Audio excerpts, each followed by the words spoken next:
Jojopyun didn't just carry MKOI against Team Secret Whales, he completely took over the match, proving that he's going to be the next trophy. In this video, we'll be analyzing his training phases versus TSW Dire. We'll be watching the Cassiopeia versus Rise. But before we begin, let's talk about the matchups in a vacuum. In my last video, we saw how Jojo played the Galio side of the matchup. We saw how his aggressive trading and understanding of desyncing resulted in him winning in a losing matchup. Funnily enough, we used Hero as an example of how the matchup normally goes for the Galio. It's more losing with less control and lower conditions. In this video, we'll finally get to see how Jojo showcases his abilities on the winning side. For the Rise Cassio matchup, there's something important to make clear. Some people have this idea where because Cassiopeia is a counter to Rise, that means that she should win at all times. This isn't true. This matchup is not favored for Cassio in the early game. To prove this, let's look at some examples of the CS differential at 8 minutes. First, Jojo's Rise versus Poby Cassio. Jojo has a 14 CS lead with 70 CS versus 56 at the 8-minute mark. Second is BDD's Rise versus Crim's Cassio, where he's up 8 CS with 65 versus 57. With that out of the way, let's get started with the first VOD. Alright, we're going to be going into Game 2, Cassiopeia versus Rise. We're going to see along the similar lines of the concepts that Jojo does. This time, Dire is actually threatening space onto the mid wave. This is way better than the Galio example. When two mid laners have about similar range, Jojo decided to start E in this case instead of Q, and Rise also has E. It's definitely going to be a spacing battle and who's able to actually bluff and threaten the enemy mid laner to get more auto attacks on the wave. They trade spells on each other, mana flow on both. The important thing to note is even just from the beginning, he was actually able to create a small advantage.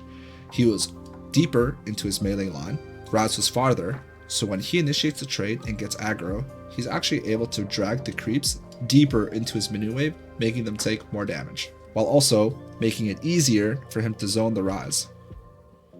Notice how this is the middle of the lane, and all of Rise's creeps are here, way deeper. So once again, Jojo is playing the level 1 a lot better, recognizing that since he's in this creep line and he starts the trade first, he has control of where the minions are actually going to go. If you pause right here, the HPs are relatively the same. He has a slight lead in the form of this, and how is he able to generate that lead? By dragging them deeper. Gets a beautiful trade-off in terms of spacing.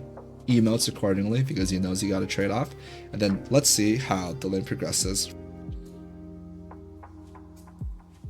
Once again, he does it. He trades aggressively at the start of the wave so that he's able to pull the minions deeper into the lane. This does two things. One, it allows this creep to die faster, and then two, it drags the wave deeper so that he could posture more aggressively to zone. While Jojo was taking the last minion for his level 2, Rouse was focusing the previous rage creep from the last wave. If he was smart, Dire would actually instead try to focus a melee minion, because a melee minion would give him level 2 even though the rage creep doesn't die. And now Jojo is able to deny a lot of CS. I also want to highlight again how he's manipulating the minion aggro to pull the wave deeper. Gets the Q movement speed, lands the E, takes aggro, and then drags the creeps deeper into his lane again while also trying to drop minion aggro. So how come on this wave, Jojo chooses to let the wave build into him? He could have maintained priority here by slamming auto attacks. The purpose is that he's in a lane swap. He understands that after Rakan gets level 2, he's going to want to have a gank timer on mid lane. And by manipulating the wave like this and keeping it here, he gives Rakan this opportunity. If the wave was right here, can Rakan gank? No. But now that Rise is positioning on this side, Rakan can. And not only that, Jojo is positioning in a way to psychologically influence Dire to shift onto the right. As a result, with his smart wave manipulation, we get Dire's flash for free. Look at the wave, it's still building into him, and he's able to still maintain this threat. Look at how hard it is for Dire to play. And this ultimately leads into a free B gank where they just trade his flash for a kill. Beautiful. Crashes his wave. 15 CS advantage off of first base. Now let's see how this CS advantage transitions going into the Grub sequence.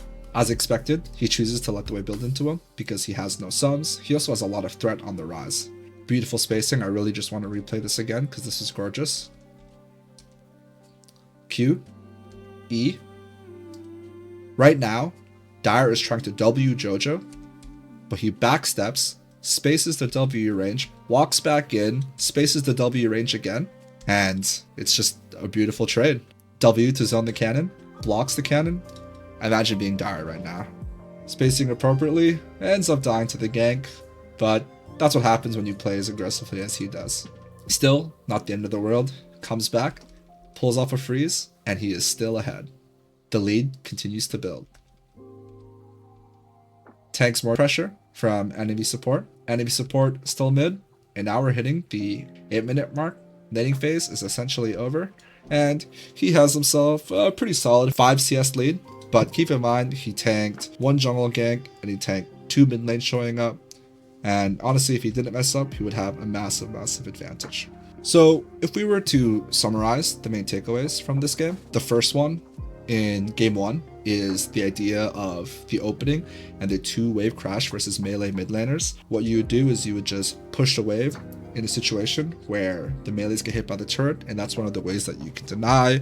We also saw how he was consistently looking to trade, burning conditions, and letting the wave build into him when it was necessary, and using minion wave manipulation to create a soft freeze where Galio lost a lot of CS. Now the Cassio one, in my opinion, is a lot more impressive because, as we've seen, Ryze is typically favored in the early game. The things that he did in the Cassio laning phase were very minute details around minion wave manipulation that led to these leads. Walking with his wave, taking aggro first, dragging it into his wave so that he has push faster, pulling the wave so that Rakan can get a gank angle, which ultimately results in a kill, and then TPing back and slow pushing and just spacing beautifully. Overall, if you could look at this and think that this guy's not insane, I don't know what to tell you. He's nuts. Write in the comments below who your favorite MKOI player is, and if it's not Jojo, explain why.